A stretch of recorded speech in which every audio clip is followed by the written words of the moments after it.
প্রযুক্তির এই যুগ, আধুনিকতার যুগ, এই যুগে এসেও আমরা এমন এক জায়গায় আসছি যেখানে এখনো নৌকা করে মানুষ চলাচল করে।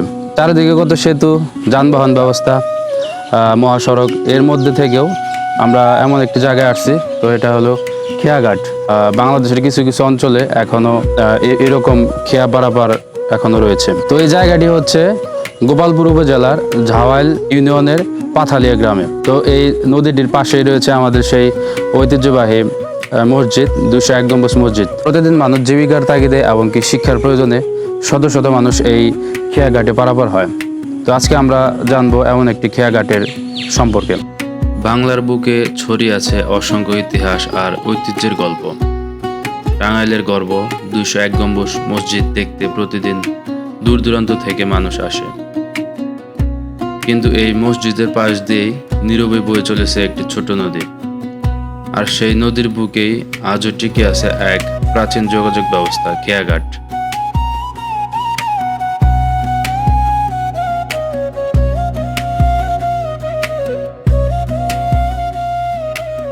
আধুনিকতার যুগে যখন চারদিকে সেতু আর পাকা রাস্তার ছোঁয়া, তখনও এই খেয়াঘাট মানুষের জীবনের অবিচ্ছেদ্য অংশ হয়ে আছে। প্রতিদিন শত শত মানুষ এই নৌকায় নদী পার হয় নিজেদের প্রয়োজন মেটাতে। নদী পার হওয়ার এই কয়েক মিনিটের যাত্রা হয়তো ছোট, কিন্তু এর সঙ্গে জড়িয়ে আছে বহু বছরের ইতিহাস।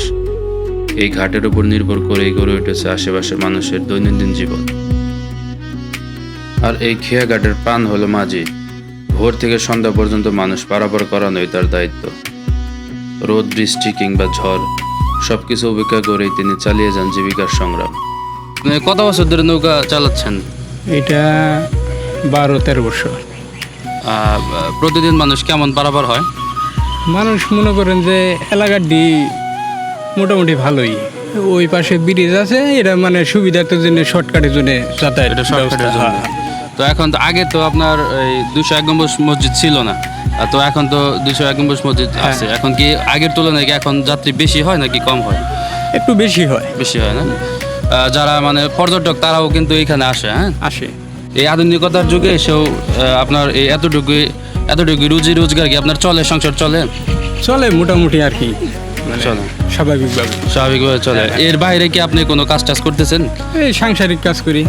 সাংসারিক কাজ করেন, সাংসারিক কৃষি কাজ টাজ করেন, তার পাশাপাশি আপনার এই খেয়াঘাটের 201 গম্বুজ মসজিদের সৌন্দর্য দেখতে আসা অনেক পর্যটক এই খেয়াঘাটের অভিজ্ঞতা নিতে চান। আধুনিক স্থাপনা আর শতবর্ষী ঐতিহ্যের এই মিলন যেন বাংলার অতীত আর বর্তমানকে একসঙ্গে বেঁধে রেখেছে। হয়তো একদিন এখানে সেতু হবে, বদলে যাবে মানুষের যাতায়াতের পথ, কিন্তু এই খেয়াঘাটের স্মৃতি, মাঝির ডাক আর নদী পার হওয়ার অনুভূতি চিরকাল বেঁচে থাকবে মানুষের হৃদয়ে।